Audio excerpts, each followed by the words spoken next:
Welcome to the Just Zander podcast. I'm your host, Zander Gray, and this is episode 25. How's everybody doing tonight? Or today, for that matter? Again, trying new things, doing things a little bit differently, and see how it goes from here. Today, what's funny is, when you are in the pursuit of either bettering yourself or doing your best to get ahead, doing your best to get your goals, to achieve your goals and achieve your success. You sometimes forget that the outside forces and the inside forces are there to help you, in a sense. If that makes any sense. But I was lucky enough to be able to read a book about pretty much that. I've been wanting to read this, and I think this whole episode is going to be about the book that I'm reading, and also my thoughts on it, and also how it's, impacted me. I've been wanting to read this book for a while now, but I was lucky enough to have a good friend of mine lend me the book. He was like, "Hey, you want to read this book?" And I was like, "Oh, wow, I heard about this book. Yes, let me read it." So anyway, it is called The War of Art, and it's by Steven Pressfield. And it's a great book, man. And what it is about when you want to do things that you want to do, your mind or there's a thing inside of you that will stop you.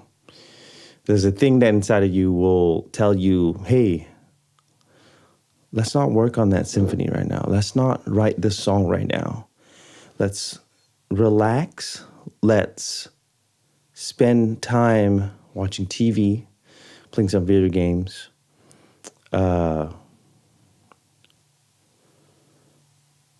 do some D&D, just everything and anything that would push you away from what you want to do." And essentially what the book is about is he calls it the resistance. And oddly enough, for me, when I hear the resistance, I'm a nerd, I think about Star Wars. I'm like, that can't be a bad thing, right? But he calls it the resistance. So pretty much what I just said is anytime you want to work on anything that makes you happy, that makes you fulfill, risk your life to pursue that, risk your career, risk everything.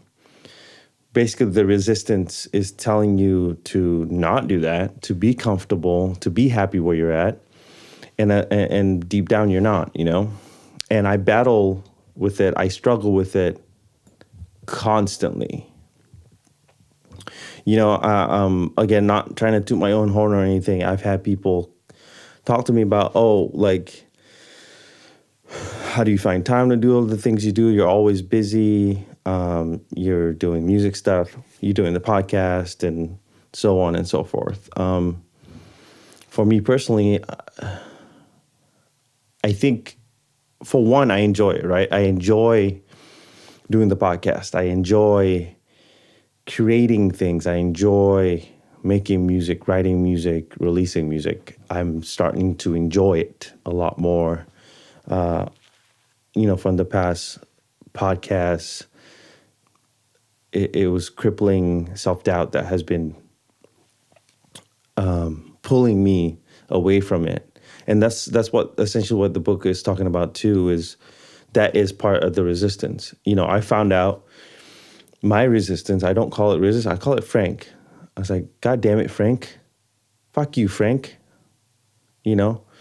My resistance is called Frank. It just sounds better when you add fuck to it, So fuck you, Frank. Fuck it, Frank. So when I take myself away from what I want to do, like watching TV and Netflix, and I need that time to do that, I just say, fuck it, Frank. So that's what I call the resistance. So if I from here on out, when I say Frank, that's what I was talking about, is pretty much my ego. So, so to come back to it, the reason why I do the things that I do is because, for one, I enjoy it, and the only way for me to get better at anything, to get better at this, to get better at music, is to by doing it as much as I can, and by doing it every day and putting my time in. In the book, he's a writer, so he talks about, in the beginning of the book, he said, I just need to go in, write for a few hours. It doesn't matter what I write about. I'm just putting in my time. I'm just putting in my hours. And then tomorrow will be the next date. What I wrote could be the worst thing ever, but at least I put my time in.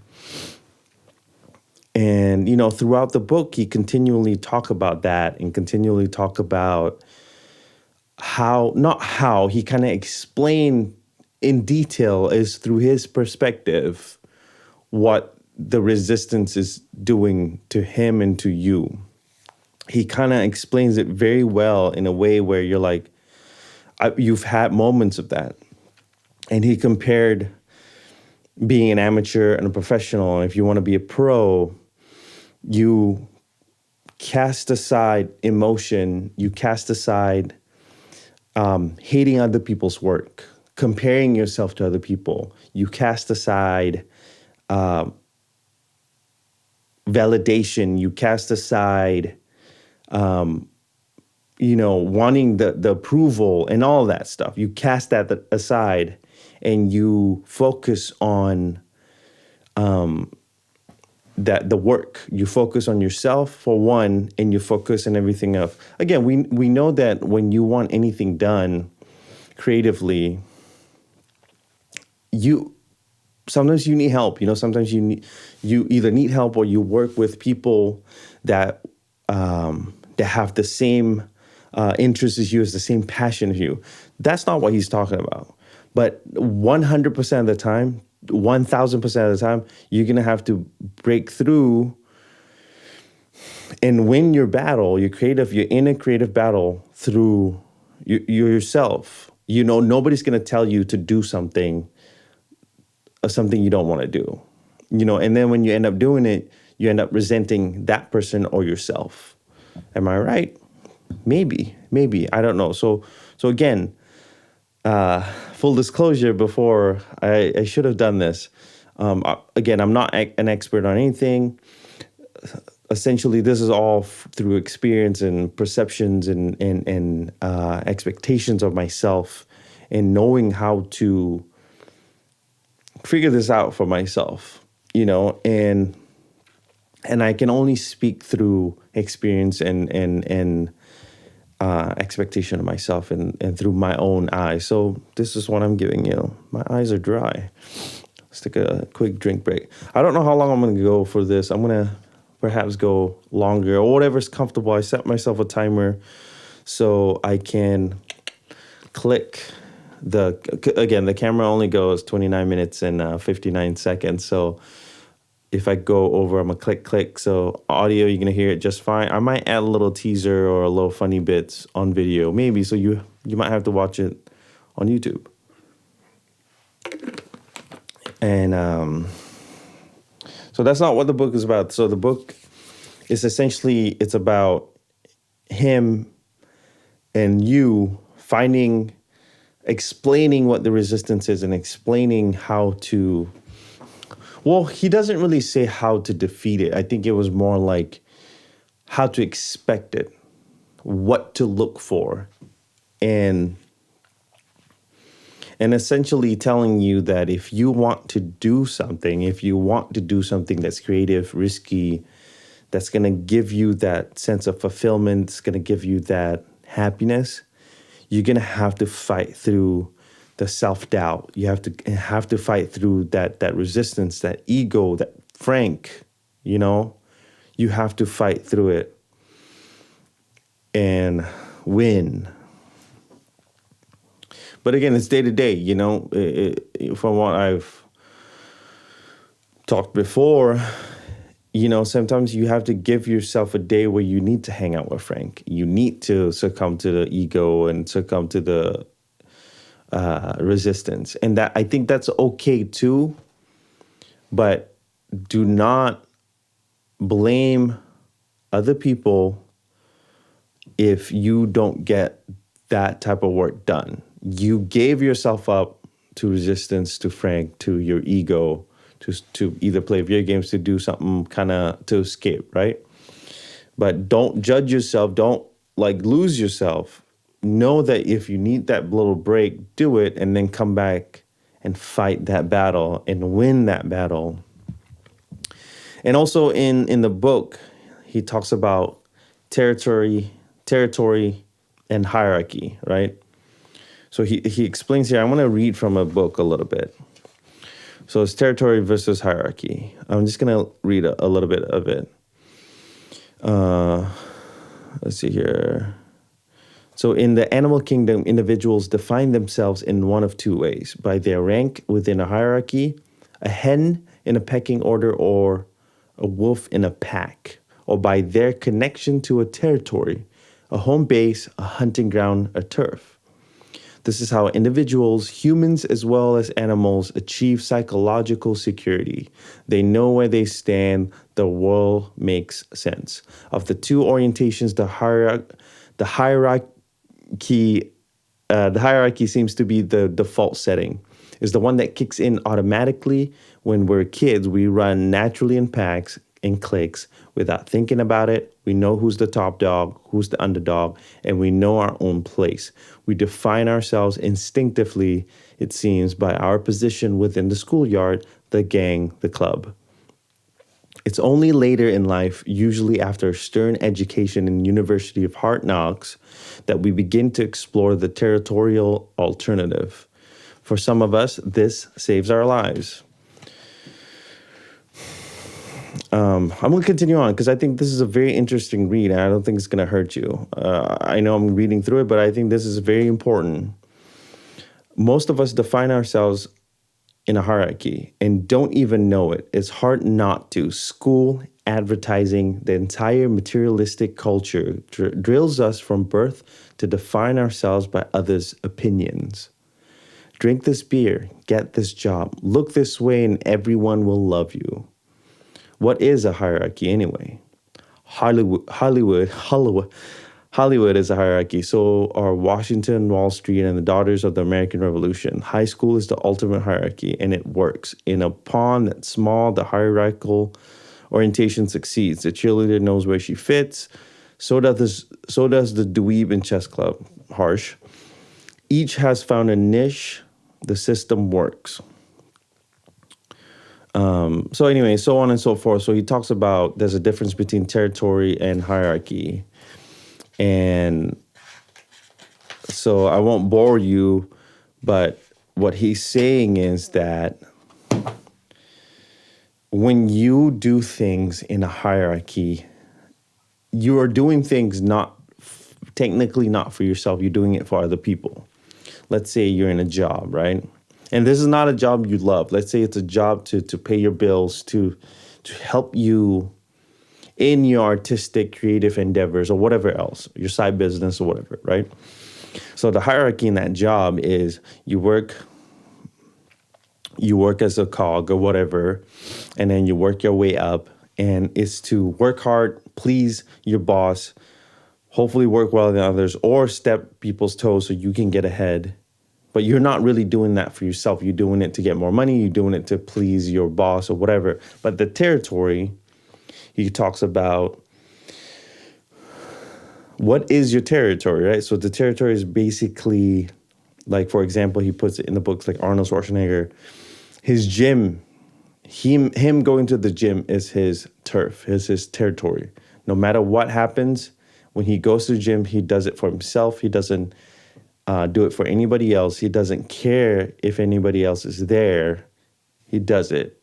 And so if like an artist, like writing music, as a big artist, they have this persona, they have this charm about them. They have to be, like rappers or whatever, they have to be like, I'm the best, I'm the shit. I'm the best rapper alive or whatever. But when they're in the booth, when they're in writing mode, for any artist, at least if you do it right, if you do it for territory, you're humble, you're modest, and you only in that studio to write your music, and you work with other creatives to get to where you need to go, and you don't do it for anybody else.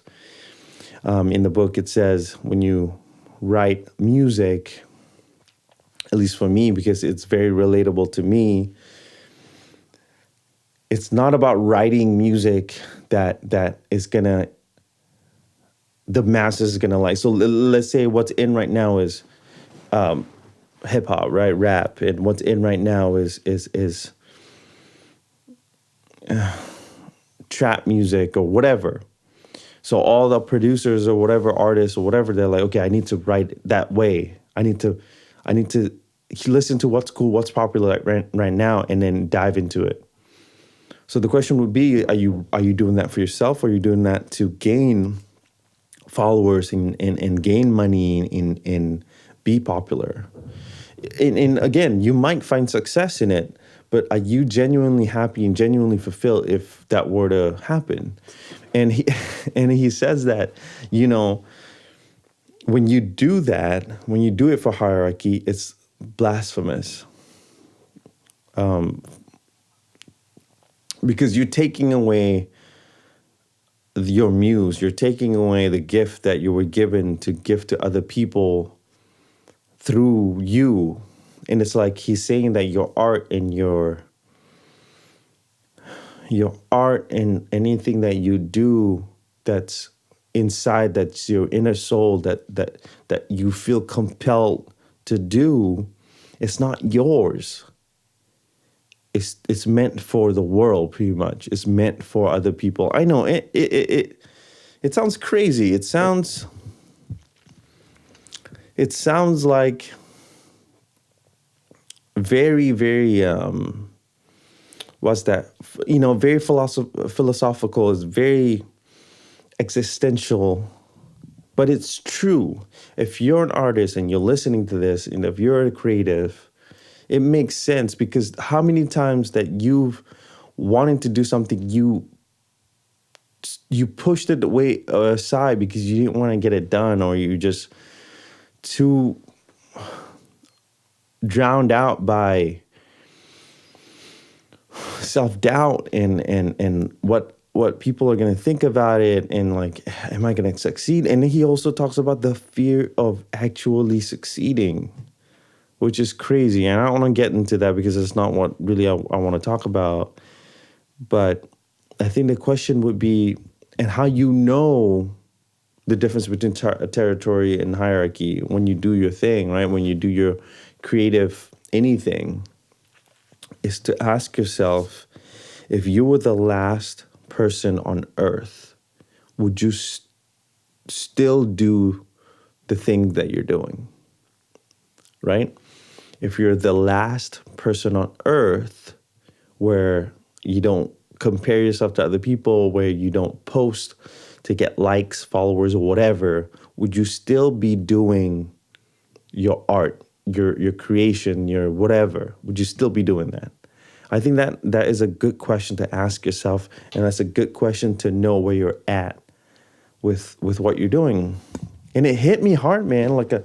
I know I sound crazy and passionate right now, but it just hit me, because when I read that part, I should have marked it, but when I read that part, if you're the last person on earth, would you still do the things that you're doing? And the first thing that I thought about was making music. The first thing that I thought about was writing music and being in the studio by myself and just enjoying the process, enjoying what comes out of just me being here, present, It's interesting, man. Like, before, we don't have, for artists or creatives or whatever, we don't have a timeline, right? There's no right or wrong way. I'm sure most of it is black and white, but if you really think of it, there's no timeline. the main goal is to write whatever you love, to work on it as much as you can, gain information. And then if it hits, depending on what your success is, depending on what your definition of success is, you're hoping that it'll work out. You're hoping that the success that you want, you'll achieve. And before, I was talking to a few podcasts before, is that you're like, you need to know, depending if you want to hit it big in Spotify, you need to know what is like in music-wise and blah, blah, blah. And then you stick to it and then you write it. And then that's how you get ahead.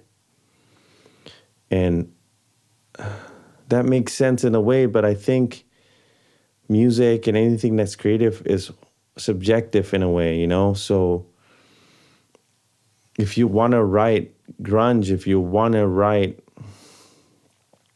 pop punk, hip hop, whatever, if that makes you genuinely happy and genuinely fulfilled, then I think you should go after it. I think you should keep doing that and keep filling that cup, filling your inner soul, and keep going,